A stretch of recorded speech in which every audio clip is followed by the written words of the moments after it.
We got the voice of instrumental harsh reality, man. That's all it is. Let's do.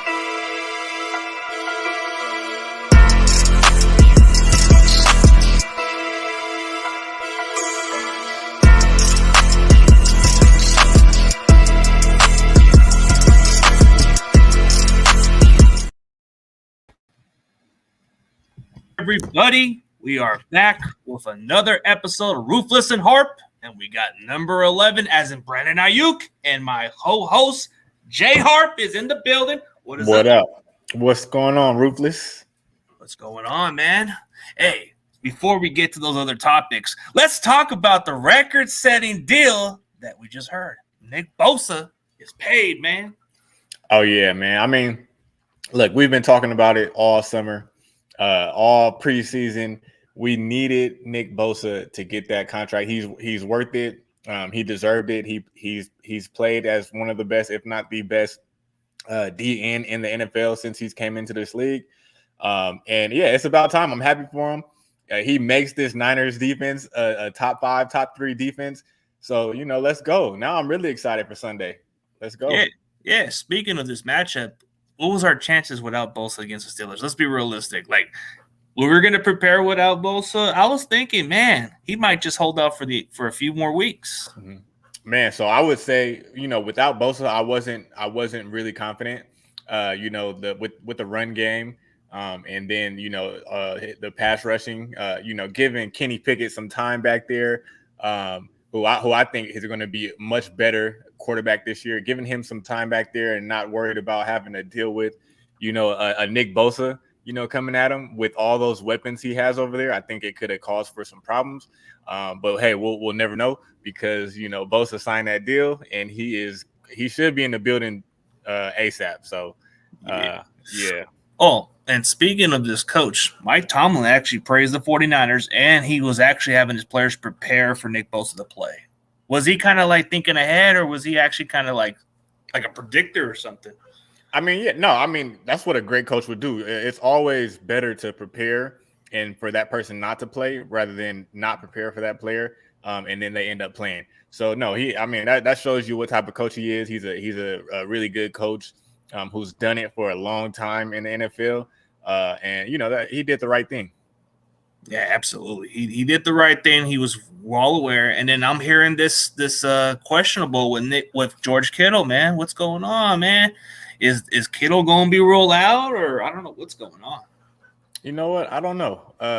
Kittle, I don't even know what the injury is and when it happened. But I feel like he's been banged up a lot of the summer, really a lot of the preseason. Hopefully it's nothing that lingers, throughout the whole season. I think him and Purdy have a nice rapport. They got a nice chemistry together.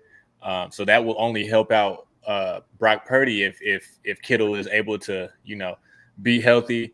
But it's just seeing that he's questionable on Wednesday, it bodes well, right? So tomorrow is where, you'll get to see, where do the players actually stand, on the injury report, right? So I'm not too concerned right now. He's a vet. He's been doing it. He doesn't really need the practice time, all 5 days. But yeah, so I'm not too concerned about Kittle's injury. Just like Allen Iverson, we're talking about practice. I had to throw that out there. But since we're going on into this topic, man, the expectation against the Steelers, what kind of matchup are you expecting this game to be? So I mean, even with Bosa back now, I think it's going to be a dogfight. I think that, the Steelers were a quarterback away last year. They still almost made the playoffs. I want to say they missed out by like a game or something. And Kenny Pickett, I was talking about it on a show I was on the other day. I watched Kenny Pickett all year last year, right? Because he was on my fantasy team. And So the thing I'll say with Kenny, he can throw the ball. He can throw it all over the field. He can make all the throws, but he was making a lot of rookie mistakes. I'm expecting him to not make so many of those mistakes. I think he's going to have a jump his sophomore year. But at the end of the day, he has to worry about Nick Bosa coming off the edge, right? He has to worry about, Fred Warner in the middle, roaming all over the field. And then he has to worry about Huff as well. So, I'm not too concerned. I think, the Niners will go down there and take care of business. I think it's going to be a close game, with it being in Pittsburgh, and a much improved team who have talent all over the field as well. But I think the Niners pull it off. I think it might be like a field goal game, a 6-point game, but I definitely think, the Niners pull this one off. Yeah, we'll get to the score prediction later. Okay. You're pulling the gun a little too quick, man. But I'm just messing with you. But besides the Niners, let's talk about which 5 of the Steelers players we got to watch out for, man. So you give me your 5 players that we definitely got to watch out for.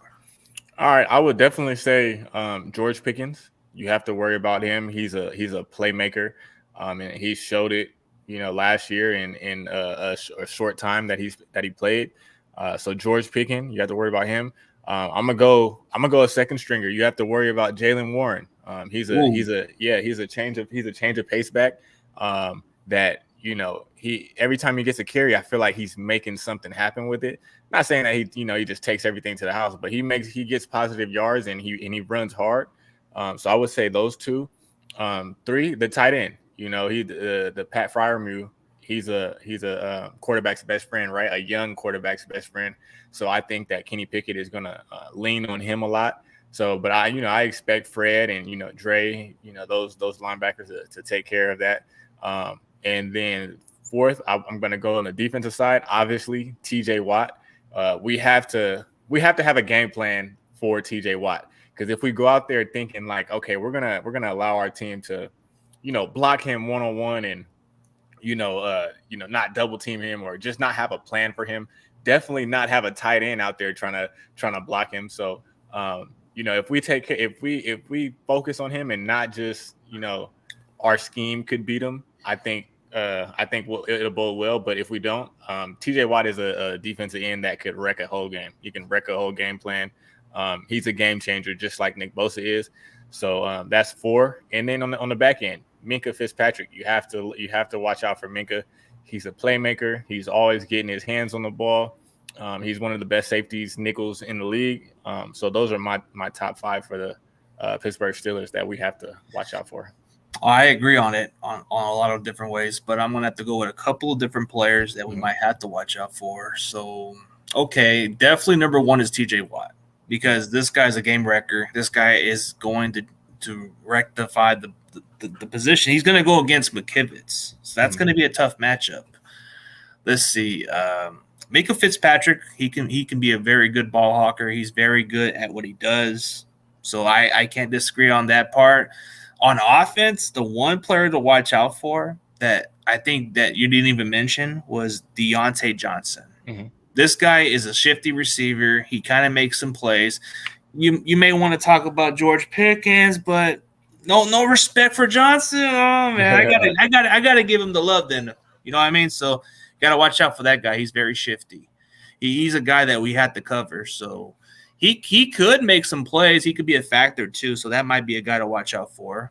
Let's see, on offense, if Najee Harris is on a roll, if he gets on a roll, this is where our defense gets pretty tired. But like you said, Jaylen Warren could be a factor, but I think if it really depends on our run defense. But I have to say Najee Harris is like number 4 to me, because if he can get on a roll, our defense will get tired and all that stuff. And then the last one.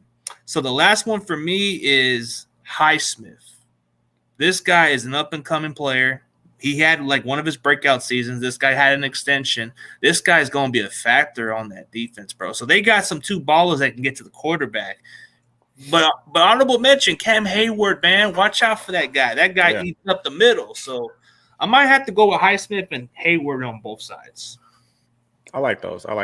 Cameron Hayward, he's been doing it for a long time, man. And yeah, he's a beast in the middle. So yeah, they have a really good defensive line. So you can pick any of those dudes. Yeah, that's why I put like 2.5, just like you did before. I got to go with Highsmith and Hayward on the last end. So those are good players.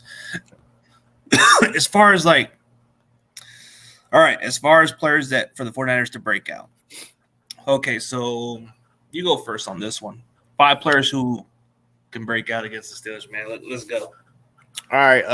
One, I think now is the time for Brandon Ayuk to separate himself and let everybody know. I mean, we see it every offseason that, he's killing. He's a monster. He looks like a different player.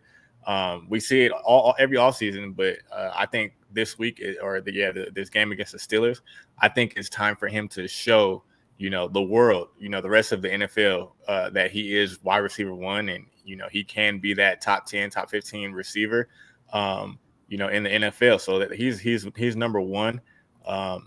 And then 2, I'm gonna go Brock Purdy. He's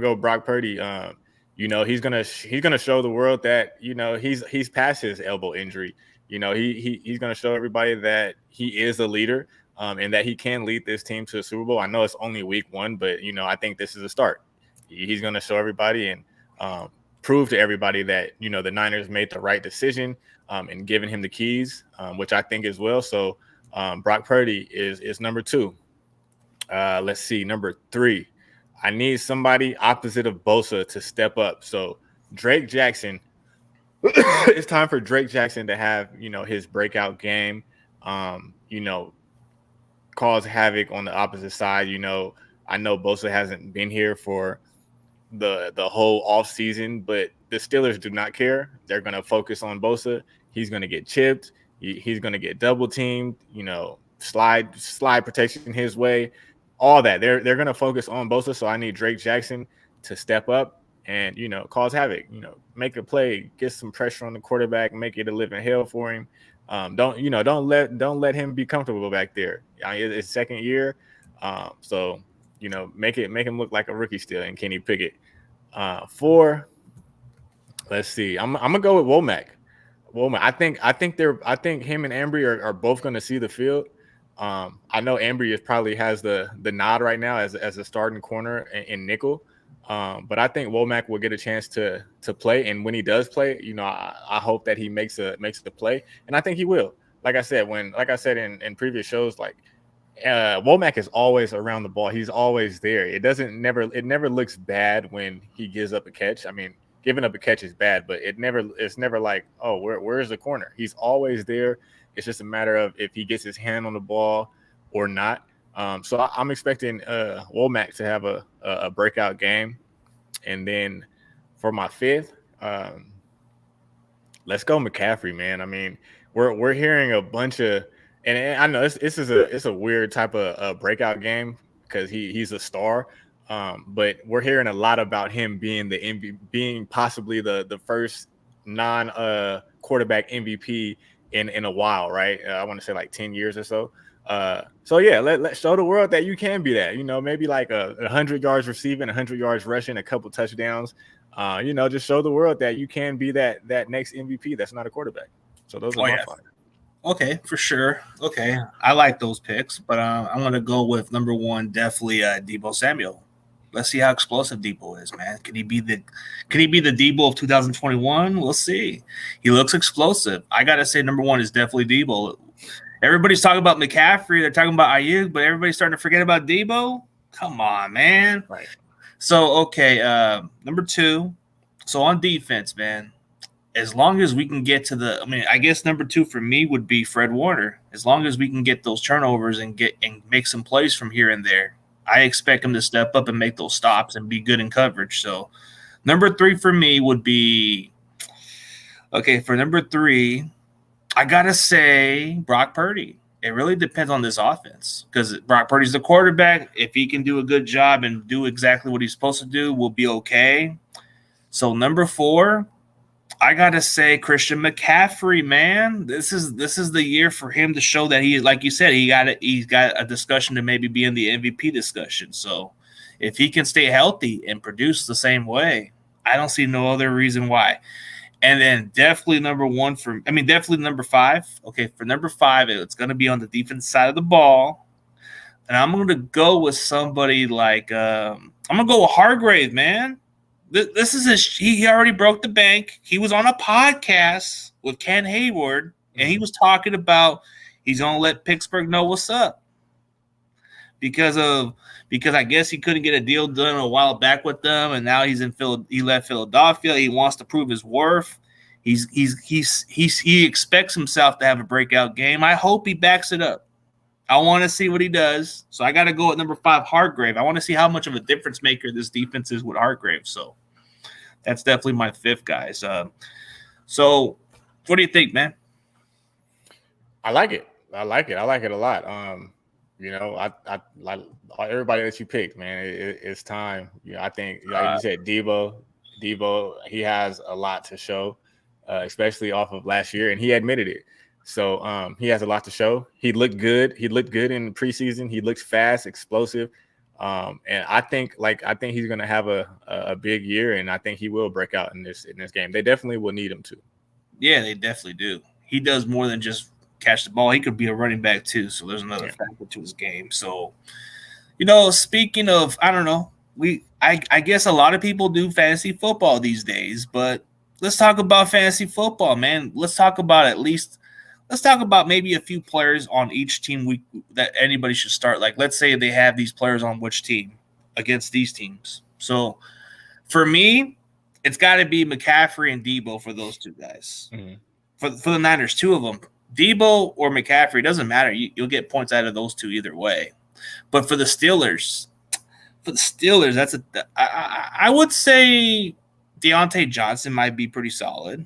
I think he might give you some good amount of points. And the tight end's not that bad. He's actually kind of been solid. So what do you think of those other 2 players I mentioned?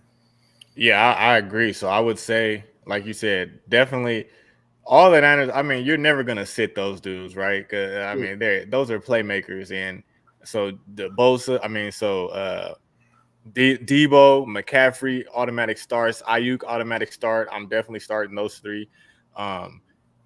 Kittle, if he's healthy, automatic start. You don't sit, especially at that tight end position. You don't sit, a George Kittle, no matter what's going on. And then on the Pittsburgh Steelers team, I mean that one's it's a little more shaky, just because I have so much faith in this Niners defense and with Bosa back. But I think Pickens, he's good for a big down the field play or 2. So depending on what type of format you have in your fantasy team, those could bode well for your team. So if I had to pick one, I would say Pickens, just because I think he's going to get a few down the field shots. And we'll see. The Niners in the past have had trouble with, deep passes from opposing teams. So, if I had to pick one on that side, it'll be Pickens. Oh yeah, or the tight end too. Like you said, he's pretty solid. I think that Pickens is going to target him a lot and often, just because he's a young quarterback, and that's a young quarterback's best friend is the tight end. So him too. Pat Freiermuth.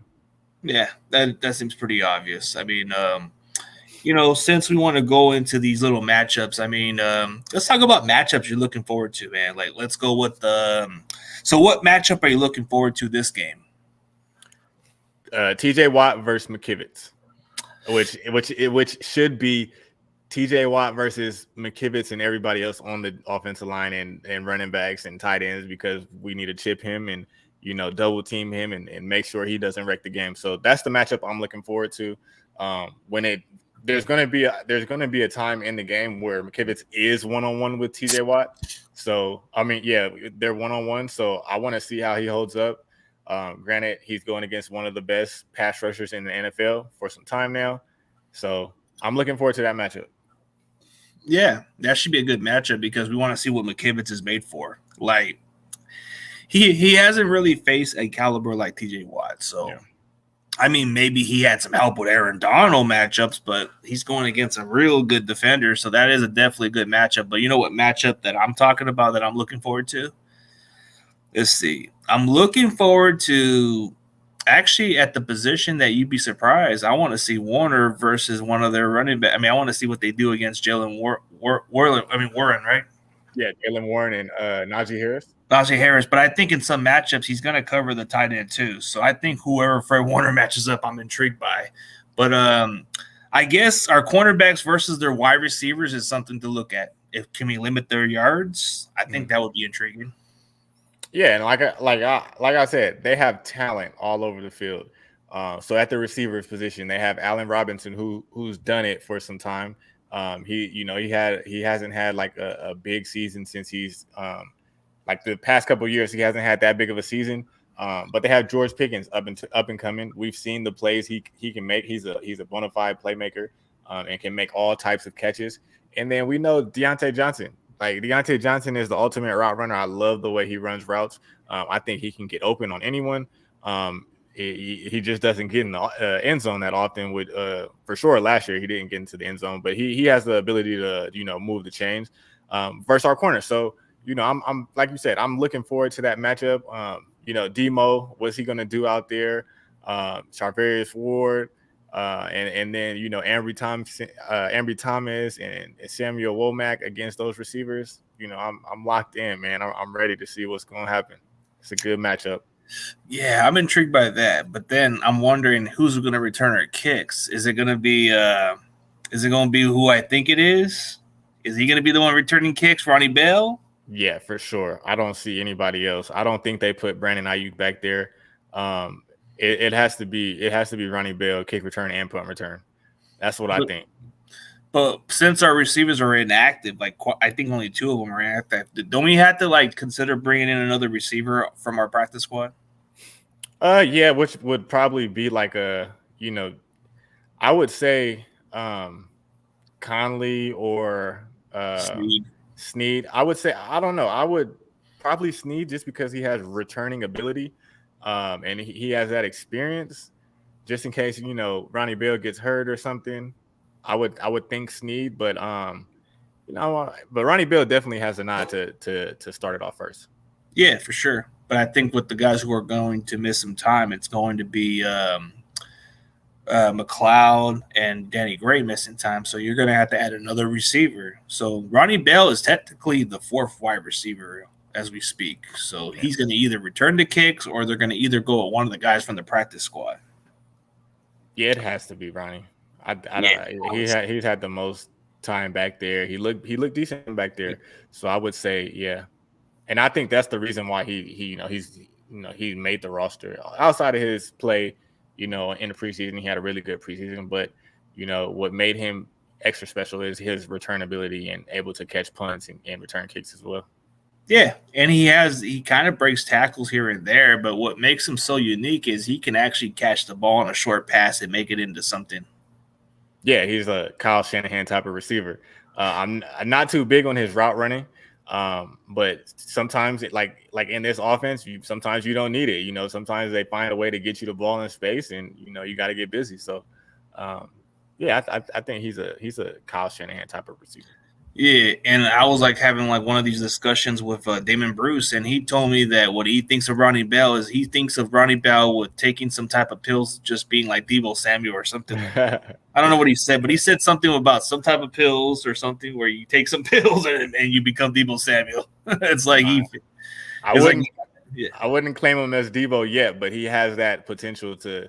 His play style. Their play styles seem similar, so I'll say that. Very similar, but he said the way it sounds like the injection or something, pill injection of Deebo. I just thought it was funny the way he said it, but it kind of does. But who else could be a factor that might be a surprise? So since we're gonna go with surprise guys that might stand out is outside of McCaffrey, I expect Elijah Mitchell to be that one guy that's going to give us some tough yards. So he might be that sleeper. Let's see. On defense, Drake Greenlaw. He's going to create some turnovers. He's probably going to be one of the huge reasons why we might be in this game. So I think those are the 2 guys I might put out there. No, yeah. I think Elijah Mitchell, he's a really good running back. His only problem has been staying healthy, staying on the field. So he's healthy right now. I expect to see some big runs from him because he's a really good running back. So yeah, I can see Elijah Mitchell coming in and spelling McCaffrey when he needs a break or two. So no, I think that's with the healthy McCaffrey and Elijah Mitchell, this is one of the top running back tandems in the NFL for sure. Oh yeah, for sure. Like that's what the main key is for us to run the ball pretty effectively. So I feel like our receivers should be able to have a decent matchup against their corners. I mean, who they got? Patrick Peterson. He's kind of like whatever. And then I don't know who their other cornerback is. Who's the other cornerback they got? I'm not. I know it's Pat P. And then you have. I know they signed. Did they sign Desmond King? No, for the slot corner. Yeah, I think they have him as a slot corner. Man, I know they have that rookie corner too. I'm not too sure about him. I haven't really seen him. Oh, Joey Porter Jr. Yeah, and then the other vet over there, Levi Wallace. Levi Wallace. That's all they got. Yeah, so they shouldn't. I mean, the Niners, they shouldn't have that big of a problem with those DBs. But that's why they have a defensive line that they do. They don't really rely on their corners, kind of like us. So. It should be a good matchup. So, what do you think of the matchup between the Niners offensive line versus their D line? How do you think it matches up? It's tough. I mean, just because I'm not, I need to see more with McKivitz, and that's probably me not watching the offensive line much. I'm gonna be honest, but I do want to see more with McKivitz, and I know the Steelers have two good defensive ends, in Highsmith and TJ Watt, and then Cam Hayward in the middle. So, it's going to be, I don't know, man. It's going to be a tough battle in there. But I think both defensive lines are, the Niners defensive line and the Pittsburgh Steelers defensive line will, find holes in both offensive lines. So I hope the Niners do a better job of, closing those holes up. Oh yeah, it's going to be an adjustment for us for sure. It's like it really depends on how we block because, like you said, we can't judge on McKivitz yet. But I feel like if he doesn't step it up against somebody like TJ Watt, I guess there's no shame to it. But because TJ Watt's an exceptionally damn good player, yeah, you got to think common sense. But I feel like the matchup with our defensive line versus their offensive line is going to be pretty intriguing. I think Pittsburgh's line is not that bad, but I think our D line's going to have to prove it. So, what do you think of that matchup? Wait, say that again? Our defensive line versus their offensive line? Yeah. Yeah, I mean, I feel a lot better right now with Bosa back. So I know Bosa's going to free up a lot more for, the other defensive linemen. I'm expecting Hargrave to show why we paid him and, cause havoc. Eric Armstead is always typically pretty steady in what he does and creating pressures. And then you just opposite of Bosa, like Drake Jackson, he's going to have a lot of one-on-ones. I'm going to say, like, he's going to have a lot of one-on-ones. When Cleveland comes in, he's going to have a lot of one-on-ones. So, I think the Niners defensive line is going to give the Steelers offensive line some problems for sure and force them to get the ball out quick. So, yeah, that's going to be something intriguing because I think both the trenches are intriguing because our offensive line is kind of a little bit of a question mark on the right side. But you look at the Steelers, what's their offensive line? They drafted a rookie from Georgia, if I'm mistaken, right? So does that kind of have a matchup against Bosa or does that have a matchup with Drake Jackson? That's the question I'm wondering. Like, I don't know what side of their offensive line they just drafted. They did drafted a rookie. They just traded one of their offensive linemen to the Rams. Mm-hmm. So I'm not really sure about their offensive line. So it's kind of like we're pretty similar. I guess in a way, Pittsburgh and the Niners are pretty similar. They're a well-historic franchise. They're a physical style of brand of football, and they come from a great history. The only difference is Steelers have remained loyal to a head coach for so many years. How many head coaches changes have they dealt with over 50 years? I have no clue, but I know three coaches, three different coaches. Like you had the what is it? What's that dude that Chuck Knox or whatever his name is? Mm-hmm. And then they had Bill Cowher, and now they have Mike Tomlin. They have not changed head coaches in there as much. They're very loyal. They're very patient, I guess. Right. I can see where the route is. If Shanahan can maintain success, I can see no reason why he goes nowhere else. But still, we like to have that Super Bowl. But look at the Pittsburgh Steelers. You would figure at some point they would have to move on from Tomlin at some point, right?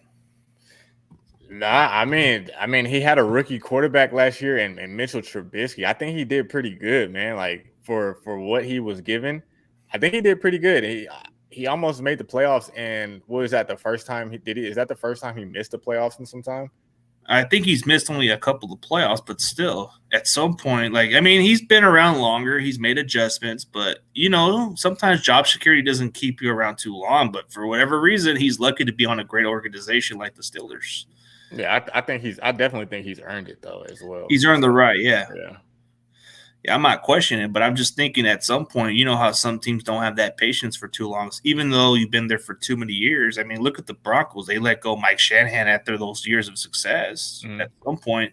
At some point, they move forward. But I think for the Steelers, you got to give credit where it's due, because even at this point, you would figure, hey, they got to make a change at the coaching position. But no, Tomlin is still a damn good coach, no matter. Yeah, I mean, I like nobody's untouchable. So like when I'm not saying that he's never gonna get let go or anything like that, but I'm saying, like, if I'm looking on the outside looking in, the Steelers, they went through a quarterback change. They had Mitchell Trubisky, we know who he is, and a rookie quarterback, and they still almost made the playoffs. He's pretty consistent. So unless they're looking for something different, I mean, I wouldn't blame him for looking for something different, but I think he's done enough to, keep his job. Yeah, he's done enough, so you can't question that part. So that's how I look at it, man. Like, the difference with Kyle Shanahan is he's been around like at least 7 years now. But at this point, let's say hypothetically, you think he's good as gone if they don't make the playoffs, or you think he's safe? No, like, I mean, I wouldn't want anybody else other than Shanahan. I think he should be safe. The only reason why I'm questioning Shanahan and rather than questioning Tomlin is because of like that cloud that's over, the Niners offseason with, trading all those picks for Trey Lance, and then it not working out and them getting the 4th round pick back. And then, this whole Nick Bosa thing, and, him picking Purdy as the next quarterback with Darnold being the second string. Like, if that doesn't work out, that's why I'm saying, okay, well, he's probably going to be on the hot seat. But I mean, he's been to how many NFC Championship games has he been to? He's been to one Super Bowl. Like, he's done good, right? Three out of the, I guess, like, let's see. So 3 out of, I guess, let's see. So he went to 3 NFC Championship games the last 4 years. Yeah, so I mean, 1 Super Bowl appearances, so that's not easy to do overnight. So not at all. I mean, he's doing enough to win games. Like, I think he's a great offensive coordinator. He's a good head coach, and he's winning games. So no, I don't think that the Niners should be looking for a new coach whatsoever. It's just that it's just a lot of drama surrounding the Niners, which I think could cause to, a owner wanting to let their head coach go and John Lynch. But I don't think that's the time right now.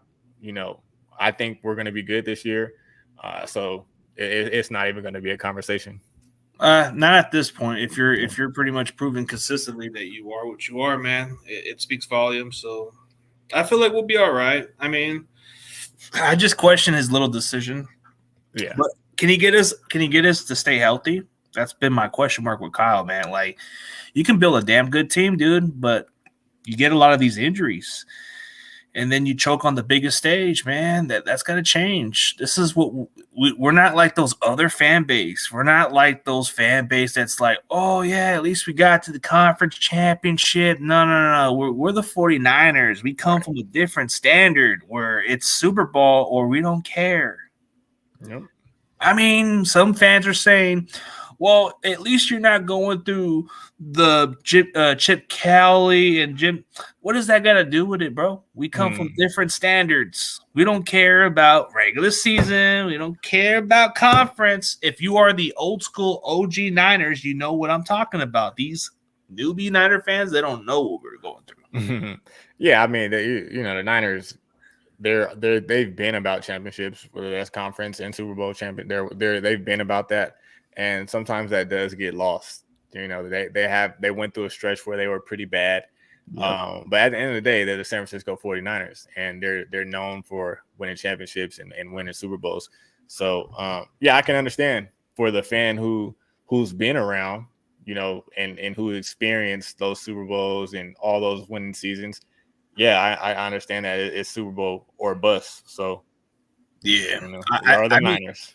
we got the talent, so there's no excuses this year. We just gotta stay healthy is the thing. So you know what? Let's talk about 5 keys for both teams. So since we're gonna talk about the Niners first, you give me your 5 keys for the 49ers to beat the Steelers, and then I'll put 5 keys for what the Steelers have to do to beat us. So 5 keys. 1, they got to control the offensive and defensive line. So they have to run the ball well. That's 1. They have to stop the run. I would really say that's my second. That's my number 1. Stop the run and be able to run the ball. That's the key. That'll open up a lot more for Brock Purdy and hitting those rollouts and hitting those crossing routes off the play action. So those are my top 2. And then finish in the red zone. I don't know who our kicker is going to be, so we have to finish in the red zone. Whether that's making the field goal attempts that are that we attempt, or finishing the drive touchdown. So that's 3. That's 3. Yeah, and then another thing for the 49ers to do: finish all drives with a kick, right? So whether that's a field goal, whether that's a punt, if we have to punt it, let's punt it. Let's not give the Steelers any easy field position drives or anything like that. Finish all drives with a kick, preferably an extra point. And then 5, limit their big plays.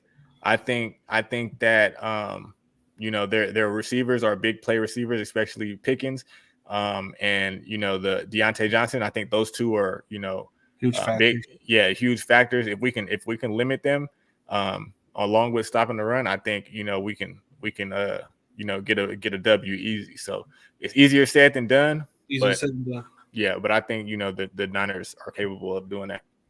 Yeah, for sure, man. We just have to be able to control the line of scrimmage a little bit more. So for the 5 keys for the Niners is find a way to feed Debo a little more, because when you give him the ball, he is a factor. That's another key for the Niners.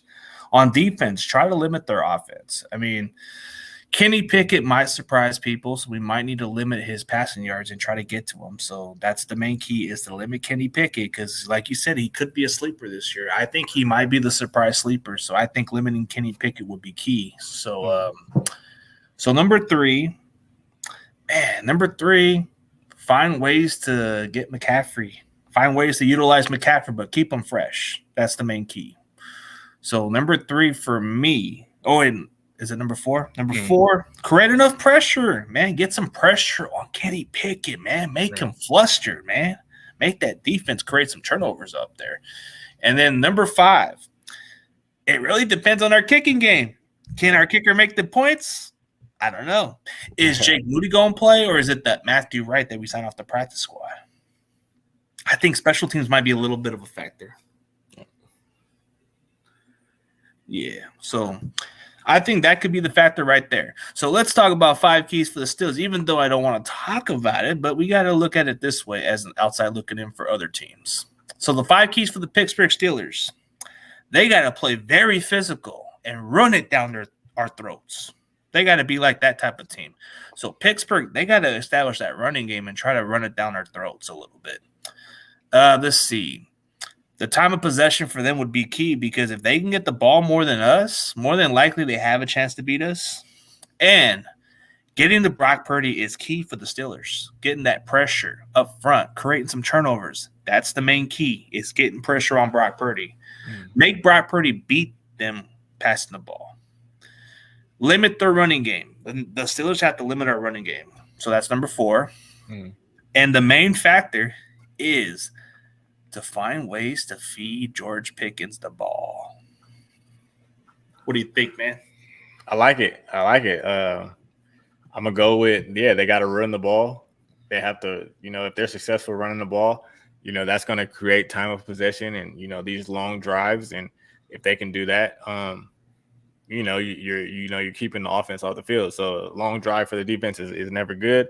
So running the ball well, and getting the ball out to their playmakers. I think they have a lot of playmakers on offense. So getting it out to them, letting them do what they do. Give George Pickens a couple 50-50 balls, I would say, would bode well for them. And then, on defense, I think they have to play close. They have to try to make Brock Purdy throw the ball deep, make him prove himself, try to take away the run. And then the quick passes to Debo and things like that. So I would say, if they make Purdy, throw the ball deep and make him show his arm strength and, not let him get in rhythm, because when Purdy gets in rhythm, it's a beautiful thing. Like he's in command of the offense. He's hitting all the targets. So, I mean, I want that to happen, but we're talking about keys for the Steelers right now. So they have to play up close, tight. Yeah. And then, try to limit McCaffrey and Debo's explosive plays. That is definitely the main key right there, and I definitely agree on that part, because if they can stop that offense, bro, it can be a really tough day for us. But I know we're not trying to I'm not going to give the recipe for the Steelers. A little later, probably in a couple hours, I'm going to have a Steelers fan on, so that will be interesting to talk about, a little bit behind the enemy lines a little bit. So let's see. Let's give a shout out to the people in the chat just for a quick minute, and then we can do a couple more questions. Okay. What's up, Daniel Berry? Very consistent. And then we got Bird Game Family, which is a Cardinals fan. I know him by Chris or something. Cool guy. Roberto, loyal to the soil. He's from the 559, but lives down Montana. But then we got the guy from Chicago, Ricky Diaz, the Niner faithful. And then we got the OG disciple from the 559, the coach of the DBs, man. This man will coach you up until you run off the damn field. That's my guy. But, yeah, man. So we got to look at it this way, man. It's going to be exciting. Let me see I think this is where he's mostly pumped up about. Me too. I'm pumped up for the battle between Ward and Pickens. Okay, I might be intrigued by that matchup. What do you think of that matchup? Ward and Pickens. Is that going to be the matchup, or is that going to be Johnson? Which one? No, I'm intrigued because Ward matches up with the receiver like Pickens really good. I like Ward against bigger receivers where he can get in his face and get his hands on them rather than the quick shifty ones. So I think that's going to be a big matchup. If I think Ward can control that. And I think that we'll leave Demo to Deontay Johnson. He's a lot more shifty. I trust Demo more, on a receiver like that. So I'm excited. It's going to be a good matchup. Hopefully Ward gets the better of him. Pickens is a good receiver. He's going to get his. So hopefully not too much. Oh, dude, Pickens is about to get his pick in a pickle, like Larry Krueger said. I just had to throw that reference out there. It's just a funny one. But yeah, if I was coaching Ward, I would I need to figure out a day with this guy, man, because this guy's got some pep talks. I might need to get him on pretty soon. But if I was coaching Ward, I would tell him get in his face, keep him in front of him, no excuses. Mm. Oh, you know what Moses does not like? You know which player he doesn't like? Who's that? Can you guess? On the Niners? Yeah. Just guess. Ambry Thomas? Well, who? Yes. Ambry Thomas is a shit list. I don't blame him. I mean, I don't blame him. Lenore's up there. Lenore's not too far off. Lenore's actually like his other guy that he has. Really? We don't have any other corners. No, but Thomas is like the one guy he can't stand. Yeah. Because it's not that he doesn't stand him, he just questions his footwork a little more and all. Right. But but Lenore's another one too, which he'll throw out there. But hopefully Womack could step up and take over at some point down the road. We'll see it down the road, man. But since there's not much questions, Jay Harp, you can throw me a question, man. Throw me a question. What are you? Oh man, you always put me on the spot. Let's see. Let's see. Who, fantasy wise, on the Steelers? Who do you like fantasy football wise on the Steelers? And would you start them against this stout Niners defense, good Niners offense? Would you start them? Oh, so if I had to choose a starter, Deontay Johnson seems like a sleeper for me because I have him on one of my lineups, so I'm gonna probably put him on my flex. Okay. What about Deontay Johnson? Do you see contributing to this game against this Niners defense? Like, what do you think he can do to exploit this defense? Well, if he's going to match up against Lenore, he might be able to get some pretty good chunk of yards out of those plays. I think what you're going to get out of Deontay Johnson compared to George Pickens is he's going to separate. He's got that shiftiness. And I've seen Lenore kind of have his moments. And if it's going to be against Lenore, I like my chances with the matchup with Johnson, if I'm being realistic. But who knows? Okay. I like Deontay Johnson because he's a reliable target. Like George Pickens, I see that he is an up-and-coming receiver, but I trust more on Johnson more than I do with Pickens. That's like me trusting Tyler Lockett over DK Metcalf. I just like the consistency more. You know what I mean? Okay. Now, what's your prediction of this game? What the score? Who wins? What's your prediction? Dude, you already beat me to the gun as we speak, man. You already pulling the gun? You're pulling the gun on me, man. Okay. I'm already getting to this topic right now, my guy. So if we're talking prediction, okay, so Bosa's already coming in. He's probably going to play some snaps here and there. The prediction I actually had before Bosa wasn't going to play, I actually had us winning a very close game. Now that Bosa's even here, man, it's hard for me to overlook the Steelers, but it's going to be a tough one. If you look at the Steelers' record since they've had their home games, they've actually had the most success winning home opener games under that era. So we might break that streak for them. So I got us definitely winning this game. I think it's going to come down to Deebo Samuel being the factor. Deebo Samuel is going to get the ball. And you're going to see McCaffrey be the factor. Brock Purdy, who's going to doubt Mr. Irrelevant? You know, instead of Mr. Irrelevant, he's going to go into Pittsburgh and put the title of the city that they call Steel City. It's going to be called Steel Irrelevant. And he's going to put some respect on it. So I think this is the matchup where maybe people doubt Brock Purdy on this matchup, but I think Brock Purdy might silence the doubters a little bit. So I say Brock Purdy's going to have a 250 type of performance, maybe 2 touchdowns, maybe 1 little pick, but Debo's going to pick up the slack. The defense is going to create some turnovers. I say the Niners are going to win this game 31-21. Yeah, I see that happen. Okay. What about you, man? I like it.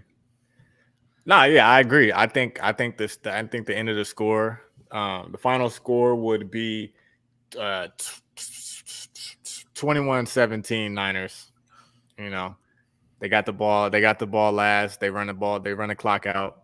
You know, close game, but at the end, the defense comes up, makes a big stop, and the rest of the way, you got McCaffrey, you got Elijah Mitchell, you got Jordan Mason to seal the deal. So I'm gonna go 21-17 Niners. 20. I think they might. Yeah, 21-17. Let's do 21-17.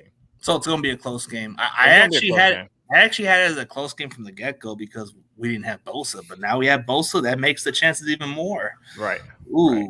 I like these scoreboard. Hey, up? What's up, Grandizer? Mr. Miami Dolphins fan in the building. I got a couple of these other guys I have on my show. I had that Vanilla Funny guy, the one that does Fox Sports.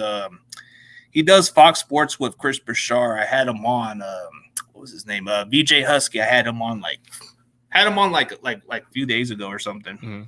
He's a good dude, but he's kind of like a big mouth dude. Funny as hell. Yeah. Like this guy sounds like I don't know if you ever seen these little he did a fantasy football hangout too, and that dude was coming up with some funny shit, and the rest of those dudes were coming at, bro. It was like funny as hell. I don't know what is it with DJ Vanilla, but he is kind of funny as hell. That's funny. He calls himself what is it, the Vanilla Funny? That dude's funny.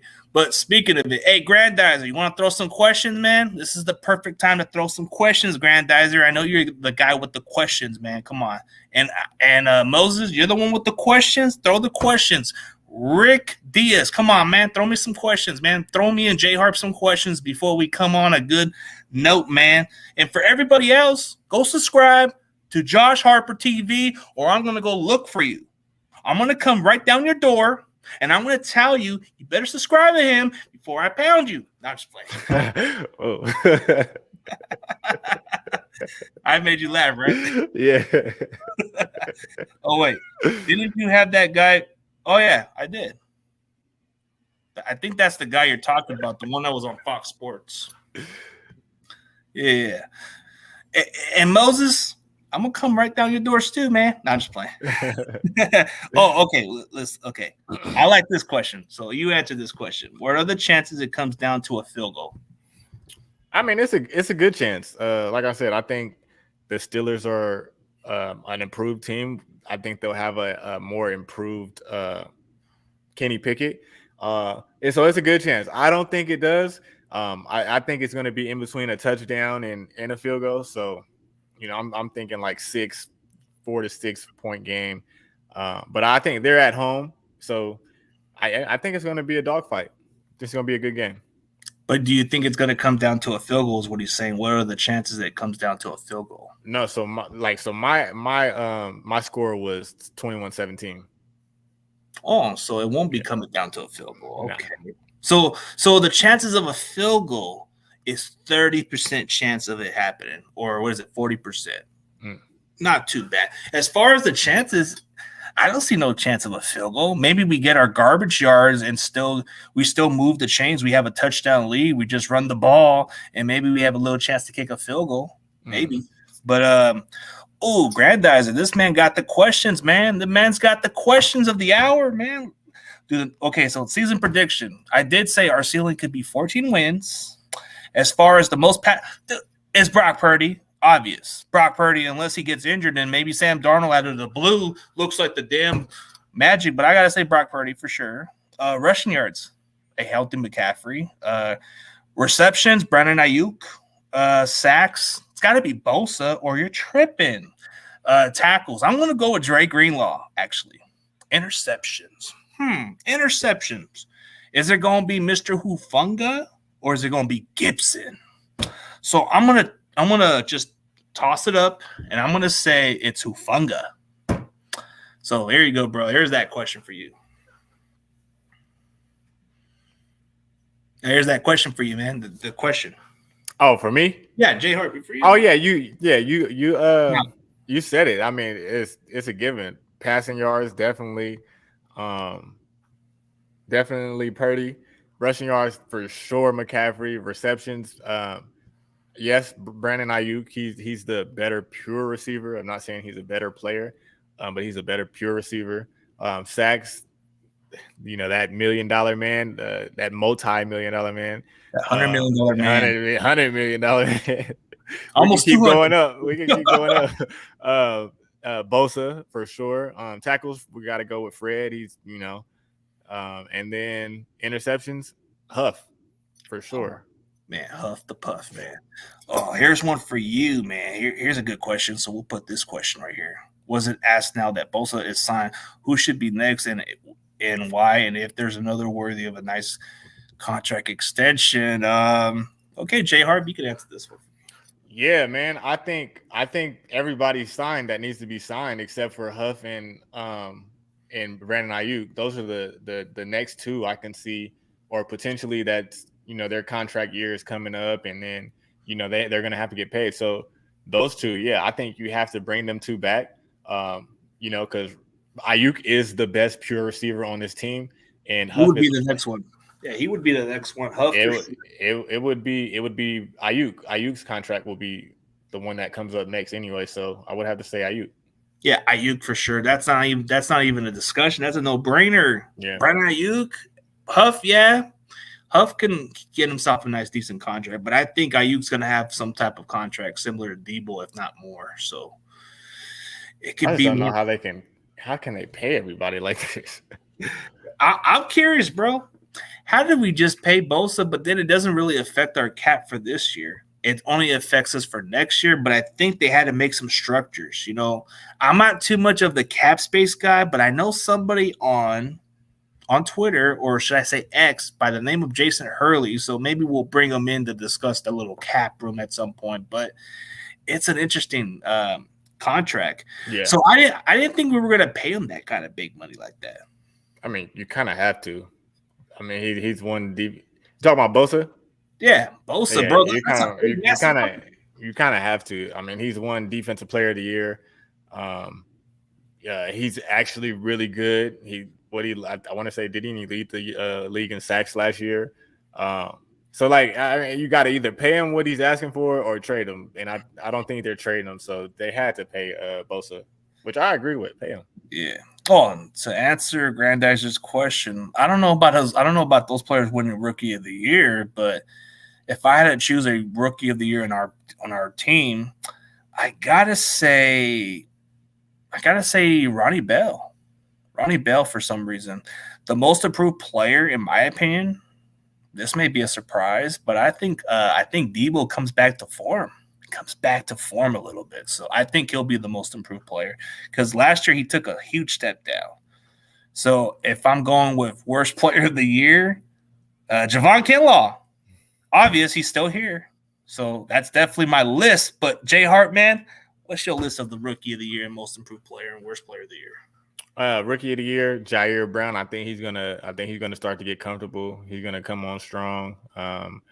And I know he's going to get some playing time this year. I think he's going to make some plays and be a playmaker in the back end. And then most improved, I'm going to say the guy that needs to be improved for the Niners, and that's Javon Kinlaw. He needs to be the most improved.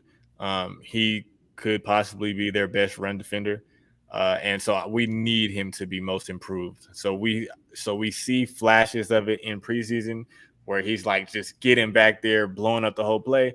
Then you see him getting thrown out the club and just pushed around, by backup offensive lineman. So we need him to be more consistent, and we need him to be the most improved. And worst player of the year,